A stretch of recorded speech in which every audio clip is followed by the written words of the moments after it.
Okay, so we're going to talk about literal equations. And our objective today is students will be able to isolate a variable in a literal equation. So what is a literal equation? As review, it's an equation with two or more variables. You can rewrite a literal equation to isolate any one of the variables using inverse operations. This is called solving for a variable. When you rewrite literal equations, you may have to divide by a variable or variable expression. In this lesson, assume that the variable or variable expression is not equal to 0. Division by 0 is not defined. All right, so I switched up for day 3 which literal equation would be included. And this time I went with the distance formula, which is d equals rt. You can see there's more than one letter in there. So you're not going to be able to solve any of those letters for a number. That was the most common thing I saw when I was looking through student work, was you guys are always trying to make a letter equal a number. And with literal equations and the solutions that you're going to get, that's not necessarily ever going to be the case. In fact, you will almost always have at least one term with another letter or two terms, something more complicated on the other side of your equal sign. All right, just a brief review on how to solve. Locate the variable you were asked to solve for in the equation. Again, I highly recommend you highlight it, circle it, do something so it stands out. Identify the operations on the same side of the variable in the order in which they are applied. In step 3, use inverse operations to undo operations and isolate the variable. All right, so today we will look at how to deal with fractions, and we'll review previous learning. Okay, so review problem number 1, solving literal equations. So go ahead and give this one a whirl. See what you guys come up with.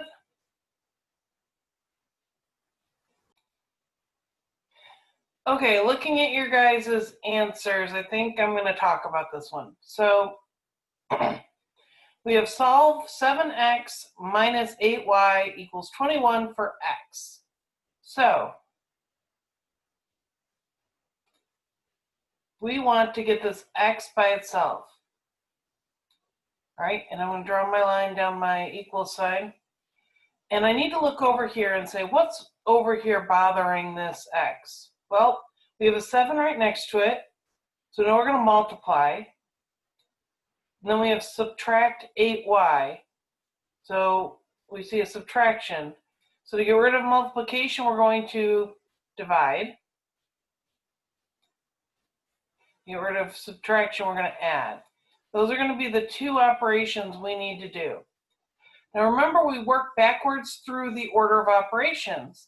So if we're going backwards, we add first. So I'm going to add this 8y.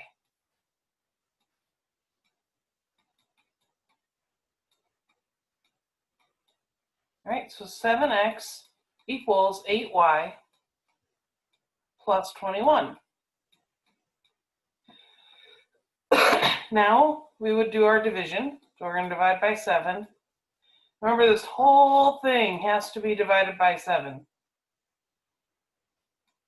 So x would equal 8y plus 27 divided by 7. And that's your answer. So again, you have more than one term. You can't possibly get it down to a letter. The rule in math actually is you can only solve for a number possibly, this isn't even always true, possibly if you have at least one equation for every letter. So in this case, we have 2 letters, and we only have one equation. So you can't actually solve for either of the letters to get down to a number. We are going to, in our next unit, we're going to talk about linear equations. And at some point, and those will have x's and y's, and at some point we're going to add a second equation on. That's called system of equations. And so then you have the 2 equations. Because you have 2 different letters and 2 equations, most of the time you can solve and get, a letter by itself to be equal to a number. You have to have at least one equation for every letter that you have for it to solve out to a number.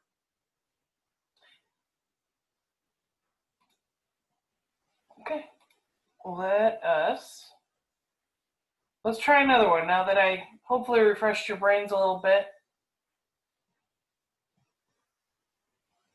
Hopefully we're rocking and rolling.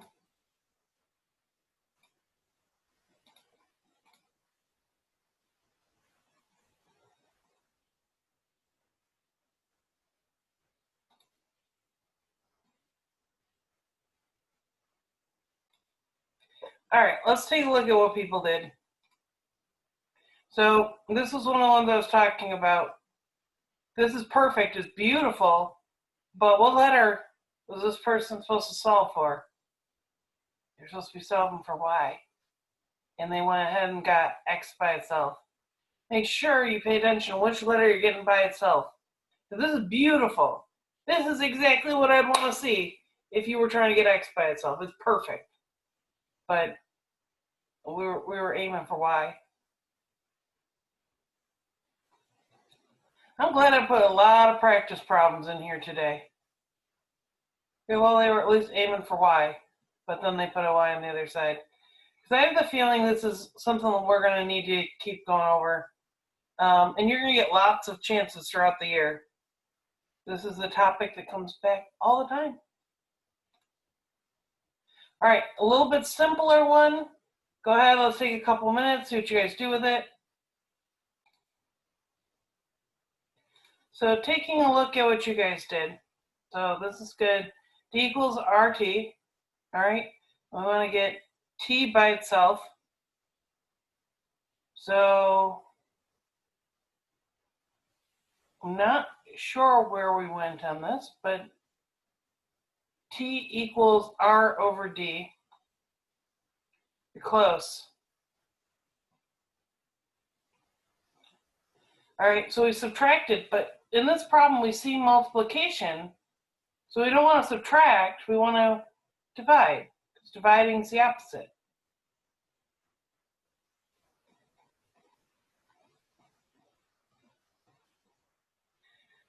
Okay, so I'll go through this one.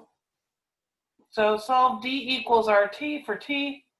Here's our RT. I'm going to circle it so I remember. All right, and these two are multiplying, so I'm going to go ahead and divide. So those cancel out, and T would equal D over R. That's it.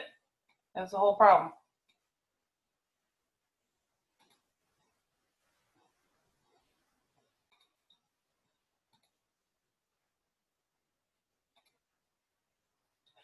So just a review.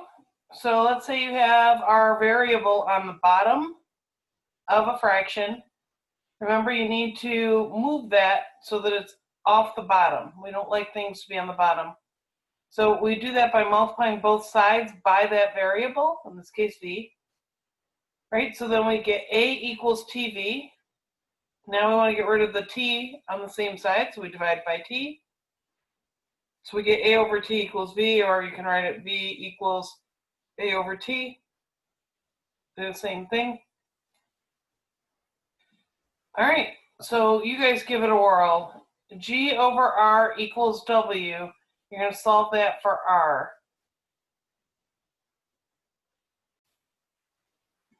Okay, here's what you guys came up with.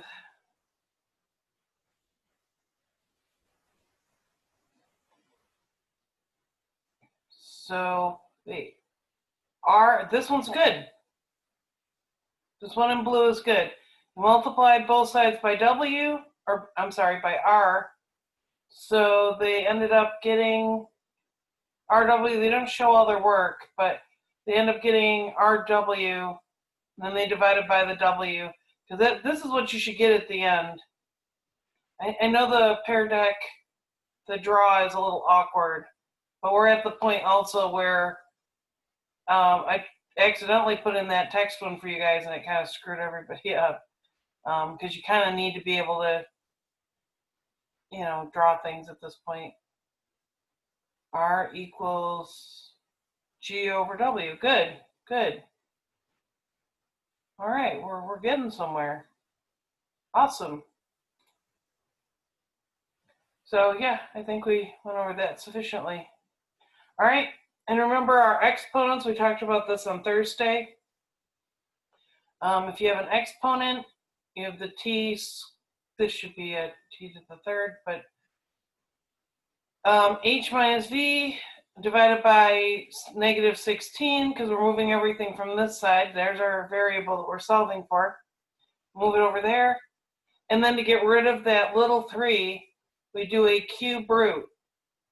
So when it's a squared or a little 2, like this, we just do our normal square root. But when it has a different exponent, the other exponent needs, so if this is a 3, we put a little 3 in.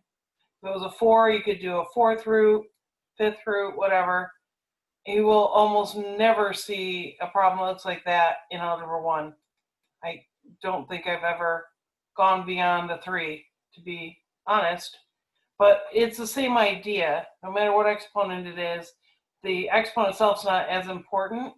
It's just knowing whatever this is, you put that little crook there.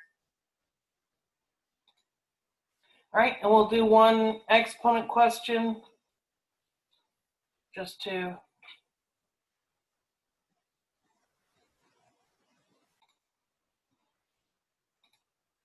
okay, so let's talk about how to deal with fractions. So this is the last piece I'm going to go over with literal equations. And I mean, there are more complicated ones. There are things we didn't talk about with literal equations, but I feel like this is a good introduction, and you'll get stuff as we continue to go through the math lessons this year. All right, so solve A equals 1/2 BH for B. So this formula is the formula for area of a triangle. Hopefully y'all remember that from previous math classes. All right, to get rid of a fraction, we multiply by the reciprocal, or flipped fraction. In this case, it would be 2 over 1, or just 2. Okay, so we go through and we multiply. We're getting rid of that 1/2. So we multiply both sides by 2. So we get 2a equals bh. Again, I want to get b by itself, so I'm going to divide by the h. B equals 2a over h. All right, so here's another one. We want to get rid of all the stuff on the same side as this h. Remember, fractions are just division problems, so we would add or subtract first. So we'll get rid of this 7. All right, we get f minus 7 equals 2/3 h. And now we would multiply by the reciprocal. So we multiply both sides by 3 over 2. See how it's 2 over 3? We're going to multiply by 3 over 2. That cancels these two things out. The 3 over 2 cancels out the 2 over 3. Boom. They're opposites. When you multiply them, you get a 1. And anything times a 1 is just a 1, so that's how you get rid of it. So then this side, the top number goes on top of the fraction. So it's 3 times all of this divided by 2. And you guys will see a lot more complicated stuff like this when you hit Algebra 2. This is just a taste of where some of these things are going. But it was very important that you learn about fractions. All right, here's one more example, because I know students really are not usually big fans of fractions. All right, so we're going to add 6 to both sides, because again, add or subtract first. So we move the 6 over. All right, so then you end up with q plus 6 equals 4/5 n. We're going to multiply by that reciprocal. 5 over 4. So because the 5 is on top of the fraction, 5 goes on top with the things that were over there, and then 4 goes on the bottom. And all of that equals n. I know you guys have been dying for a chance to try it yourself, so here you go.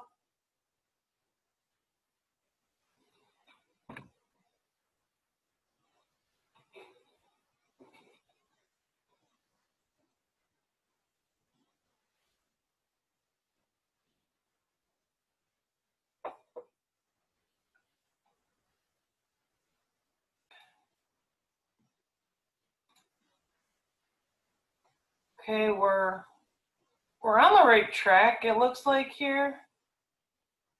Got a little lost. X equals 1/2 xh times br. I think we got a little messed up there. Okay, this is the one I know is perfect.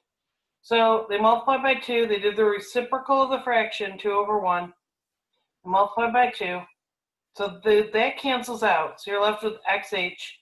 And now you have 2br over here. And they divided by h. So x equals 2br over h. That's perfect. That's exactly how you do it. Okay. Move ahead. This will be our last problem for today. And we'll wrap up class because we're running short on time.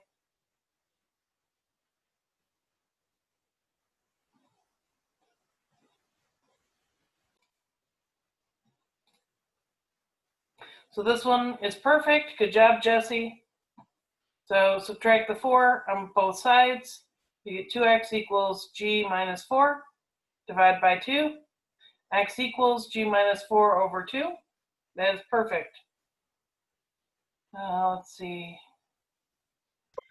I keep getting a little off here. All right. Anyways, let's wrap this up like I said.